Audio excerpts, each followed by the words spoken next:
Okay, boys and girls, welcome to Foundations. We are still in Unit 5, but we're getting very close to the end. And today I'm going to talk a little bit about, we're going to practice a little bit of spelling, and I want to talk a little bit about marking also, which we mentioned in an earlier video. Okay, let's get started. So I'm not going to test you on trick words today because we've done it in several videos already, but you should know these by now. Again, against, new, no, once, and often. And you should be working on your packet. In the packet, there's at least one page for each of these words. So make sure you know them because they will be on our test and they are very important words. Okay? So keep practicing these.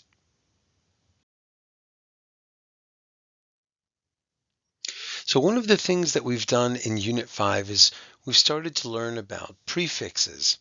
Now we've already learned that some words have suffixes added to them, like we add ER to strong to make it stronger. We add ER to cold and make it colder. Sometimes words can have an addition at the beginning also, and we call these words prefixes. They're just these little words that we snap on to the front of words and they change the meaning. All the prefixes that we've learned so far, mis, un, dis, non, and trans, are closed syllables. And they're so important. Look at something like this. And I've got the prefixes here in pink. I misunderstood the teacher. That made him unhappy. I was sad because he thought I disobeyed him. I cried nonstop. See how important they are? And all they are is it's just a 2 or 3 letter word that we stick onto the front and it completely changes the meaning. Okay?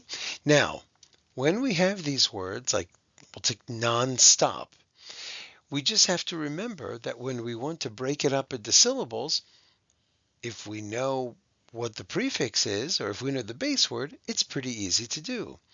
So this is non because we know that that's a prefix, stop, and they're short O's. It's not non-stop, right? It's non-stop, and that makes them closed syllables. Okay, and yes, if we want to, we can mark the blend also. Let's take another one. Distrust. Well, we know that dis is a prefix, so dis, trust, and they're short vowels. Okay, and then they're closed syllables. And it's really important to do this also, to underline the base word. And the reason for that is it helps you spell. Let me show you what I mean.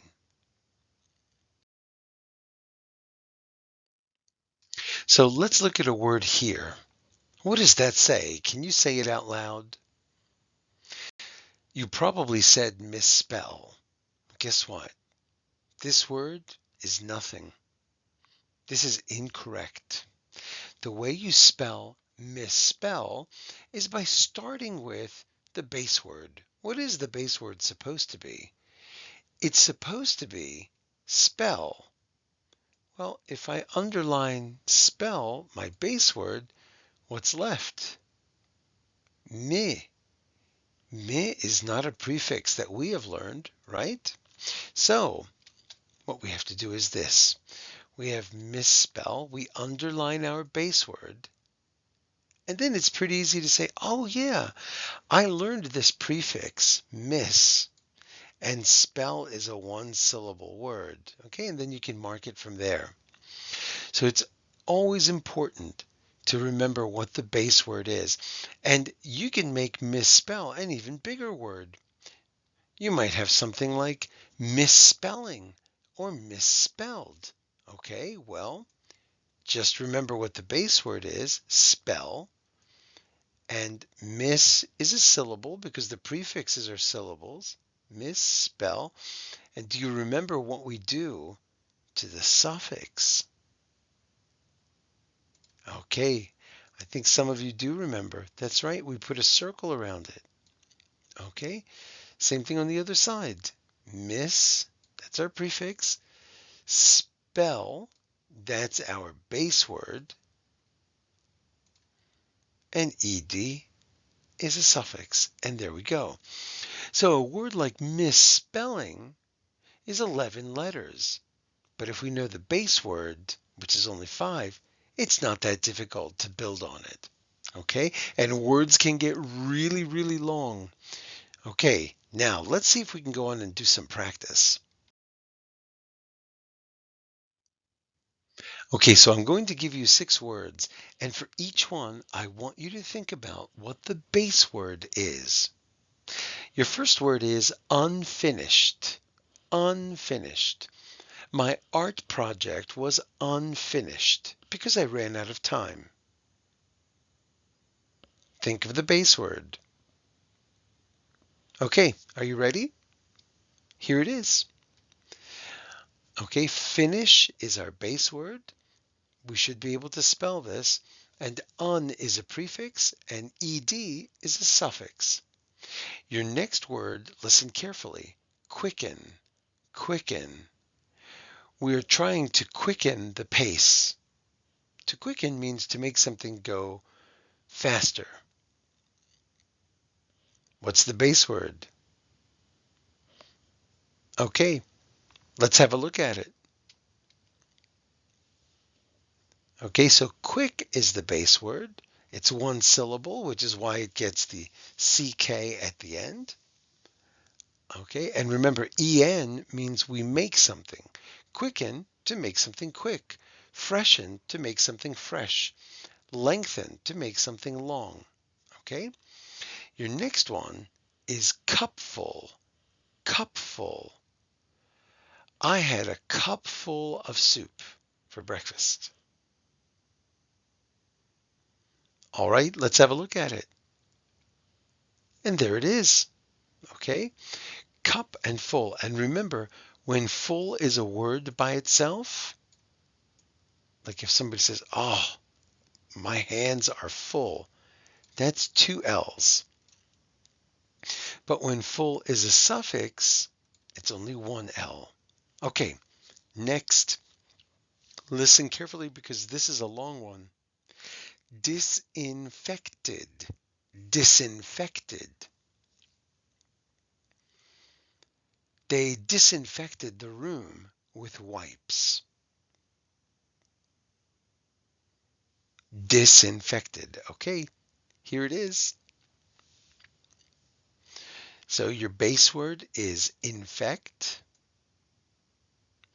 And you know dis because we've learned this prefix already. And you know ed. Okay, disinfected. It's a long word, but if you know the base word, you are able to spell it. The next word is unselfish. Unselfish. An unselfish person doesn't think about himself or herself first. They think about other people first. Unselfish. And your base word is self. Okay, let me show it to you. Okay, see how the base word is only 4 letters, but the whole word is 9? All right, and your last one is unfixable. Unfixable. That glass is broken into 100 pieces. It is unfixable. Okay, let's have a look at it. Okay, here's another example. Fix is a tiny little word, but with a prefix and suffix, it becomes pretty big. Okay, make sure you have all of these written twice. Okay, even if you had it correct the first time. Okay, and you know what, boys and girls, when I think of something that's unfixable, I think of something like this. Oh, yeah, that's unfixable for sure. No one's going to put that back together. All right, boys and girls, that's the end of our Foundations video for today. Keep working on your packets. We will have a test coming up soon. Okay, and I will talk to you later. The end.